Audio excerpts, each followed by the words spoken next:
Olá, pessoal! Sejam bem-vindos à nossa aula inaugural de Direito das Coisas. E vamos lá já aprender sobre o conceito e a nomenclatura, o que estuda essa matéria Direito das Coisas. Pessoal, quando a gente começou a estudar Direito Civil, desde as nossas primeiras aulas de Direito Civil, nós fizemos talvez a divisão mais importante que existe nessa matéria, que é com relação a bens com valor econômico e bens sem valor econômico. Esses bens sem valor econômico, quando a gente faz essa diferenciação entre bens com valor econômico e bens sem valor econômico, quer dizer que tem preço. Então, alguns você põe preço, bens com valor econômico, e tem outros que não tem preço. Sua saúde, seu nome, sua honra, boa fama, intimidade, privacidade, não tem preço. Então, esses bens sem valor econômico, inclusive, são chamados, a maior parte deles são chamados de direitos da personalidade. São aqueles essenciais ao ser humano, que se for retirado do ser humano, o ser humano é conduzido à condição de objeto. Então, pensem o ser humano sem nome, o ser humano sem o direito à saúde, são coisas que a gente não consegue imaginar. Mas o nosso foco de estudo está nessa partezinha aí amarelo. Bens com valor econômico. O direito das coisas se situa aqui, pessoal. Nós só falaremos sobre bens que tenham valor econômico. Se tem valor econômico, eu acho que vocês já podem imaginar que é possível negociar, transacionar sobre eles, tá certo?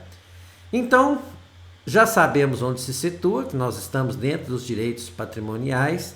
Então, vamos falar sobre um conceito de direito das coisas. Eu trouxe um conceito aqui, pessoal, eu vou falar para vocês, é considerado o papa dessa nossa matéria. Então, no direito brasileiro, quem pegou a doutrina estrangeira e adaptou e fez os primeiros projetos de lei sobre um direito das coisas, né, tal qual a gente aplica nos dias atuais, foi esse já falecido jurista Orlando Gomes. Então, boa parte do que nós vamos estudar aqui realmente é fruto da criação desse grande jurista brasileiro. E ele definiu o direito das coisas como o poder dos homens sobre os bens e os modos de sua utilização econômica. Simplificando para nós, então, o direito das coisas vai analisar como que o ser humano se apropria, como ele adquire objetos e como ele usa esses objetos. Então, por exemplo, quando a gente estudar posse, nós vamos estudar como o ser humano adquire, como é que ele usa esse direito de posse, propriedade, uso capião, como é que adquire a uso capião? E a partir do momento que eu adquiri a uso capião, que é a propriedade, como que o ser humano deve adequadamente utilizar essa propriedade? Vai construir? Olha, tem vizinho, tem que respeitar o direito de vizinho, tá bom? Então tem vários elementos aqui que precisam ser analisados, tá bom? Então, toda a nossa matéria vai ficar ou estudando como o ser humano adquire os bens ou como ele usa esses bens. É isso que fala a nossa matéria.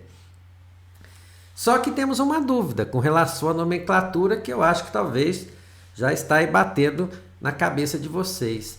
Tem livros que chamam direito das coisas, outros livros chamam direitos reais. E aí? É direito das coisas ou é direitos reais? Pessoal, eu vou mostrar para vocês, mas eu já queria dizer que muitos autores tratam como sinônimos. Eu vou até provar isso para vocês no finalzinho dessa aula.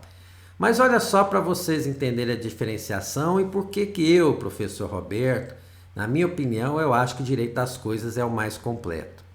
Nós vamos ter uma parte da nossa aula, né, do nosso curso, que a gente vai estudar cada um desses itens que estão aí na tela de vocês. Propriedade, direito de superfície, servidão, usufruto, uso, habitação, direito promitente comprador do imóvel, penhora, hipoteca, anticrese, a concessão de uso especial para fins de moradia, concessão de direito real de uso, direito de laje. Todos esses aqui são chamados de direitos reais mesmo, que são direitos reais puros. E futuramente eu vou explicar para vocês por que são chamados de direitos reais. Mas enfim, são esses os direitos reais e são só esses, não tem mais nenhum outro. É um grupo de 13 direitos que são chamados de direitos reais. É o direito do ser humano sobre a coisa diretamente. Mas a nossa matéria, além de estudar essas 13 figuras, estuda uma 14ª, que é a figura da posse. Então, se eu chegar para vocês e falar assim, olha pessoal, nosso curso é de direitos reais, pode ser que vocês fiquem em dúvida se nós vamos analisar a posse ou não. Então, é por causa disso. Por isso que alguns autores, inclusive, preferem chamar essa nossa matéria de direito das coisas, porque engloba os direitos reais, que são as 13 primeiras figuras, e mais a posse.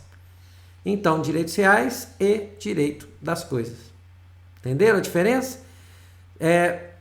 Por isso, repito, que vocês sempre vão me ver chamando a nossa matéria de direito das coisas, porque eu quero lembrar sempre que a posse nós vamos gastar em um mês de aula estudando essa figura da posse. Combinado? Então, tá parecendo que ficou fácil? Olha só as obras dos nossos autores, né? Vocês pegar os 3 primeiros, Paulo Lobo, Carlos Roberto, Flávio Tartucci, direito das coisas. Se você pegar o Silvio Venosa, Gustavo Tepedino e o Pablo Stolze, direitos reais. Então, se você tratar como sinônimos, não tem como um professor falar que está errado. Mas, sinceramente, eu acho que se vocês fossem por uma prova, eu deveria sugerir a vocês que usem sempre a expressão direito das coisas, porque aí o professor que for fazer a correção sabe que você tem noção que estuda alguma coisa a mais do que os direitos reais. São os direitos reais e a posse. Perfeito, turma? Tudo certinho? Então, muito obrigado por enquanto.